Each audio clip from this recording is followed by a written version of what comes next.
cannot make a comeback. Really? I like George, but I have always said that George comes to me at a time when he's in desperate trouble. Mm-hmm. He should have come to me first.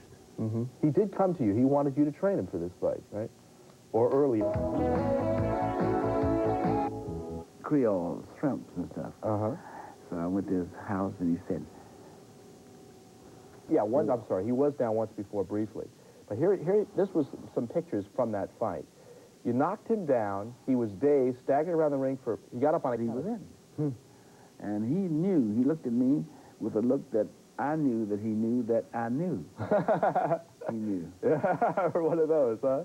Yes. There you are. This is the series. There's when he was knocked down, you see? Yeah. Right there. Mm-hmm. And then he got up on a count of 2, which was not a wise thing to do. He should have taken at least and the 8. He turned around, see the rope he's by? Uh-huh. He turned around and lay his elbows on the rope.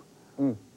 Mm-hmm. What would have happened? A different slant, then different turn. Mm-hmm. And maybe I could have done some of the things that I always wanted to do, was build youth homes and build great empires and help people.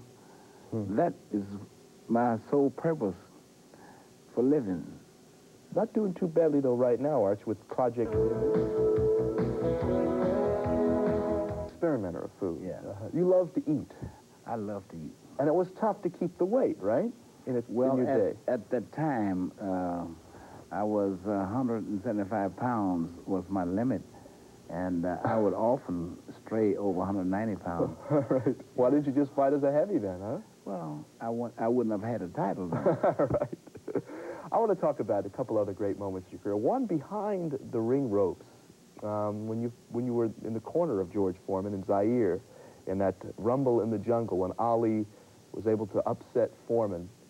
Was it just overconfidence? What was the reason that Foreman lost that fight to Ali? I believe that Foreman lost the fight due to some information, erroneously, that he picked up from his brother. His brother told him, I heard this through the grapevine, that if you break a man's arms, he can't hit you. And you remember how you broke the man from Brazil's arm, and you broke his forearm, and he had to give up the fight. He said, now you break Ali's arms, and you win the fight easy. But he didn't reckon that Ali had bigger arms than George. That's got to scare him a little bit.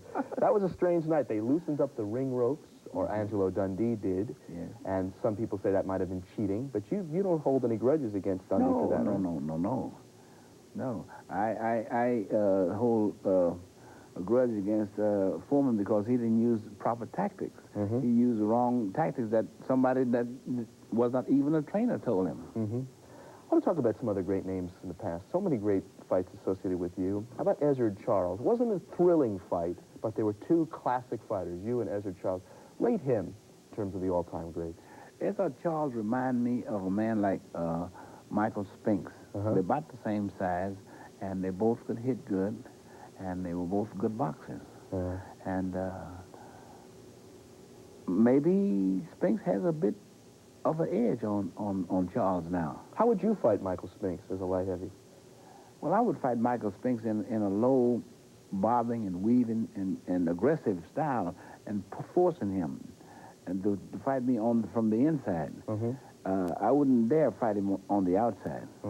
You fought Patterson when you were very old, when you were much older for a fighter. How old were you when you fought Patterson? Very old. I can say very old. In your 40s? Oh, yeah. You sorry you took a fight that late in your career, or are you glad? No, I'm not sorry. That I was trying to get some money. Oh, yeah.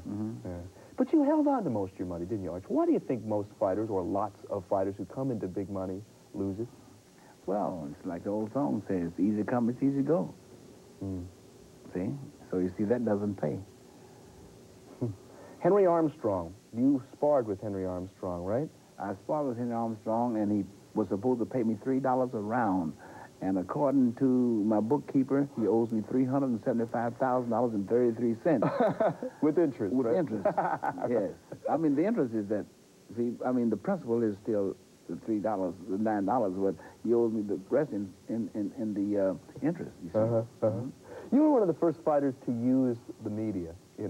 I mean, you knew how to make good copy, how to become good copy, right? Oh, I love Jim Murray. Oh, bless his heart. And Mel Durslag and all them guys. Larry Merchant, Larry too. Merchant. Wrote in Philadelphia. Larry Merchant was writing for Philadelphia at the time. And he was on narrated on the show last night, wasn't He sure was. Yes. He broadcast the fight. He's done a wonderful job. You would write full, long-page letters to every writer, columnist, yourself, longhand, right? I would write in longhand. I'd write 35 letters each night. Each night. You were a one-man PR firm for yourself. Well, I tried to. I tried to be, and I knew that was what it would take to get me the ink that I needed to get a fight, and I almost went blind. Right. We got just seconds left. If you could tie it all together, Arch, take a look back at that nearly 30 years in the ring, the people you met, the people you fought, the love affair, as you say, that you had with boxing. How would you sum it all up? It was a great career. I loved it, every bit of it, and I'd do it again. No regrets. No regrets. I didn't get hurt. A.J. Liebling, who's a close friend of Archie Moore's, called it the sweet science, of course, and this is one of the sweet people in the sport of boxing. A loved man, a loved fighter. Archie Moore, it's great seeing you again. Roy, thank you. Okay. We'll come back just a few moments. We'll be joined by Howard Rose. Terrific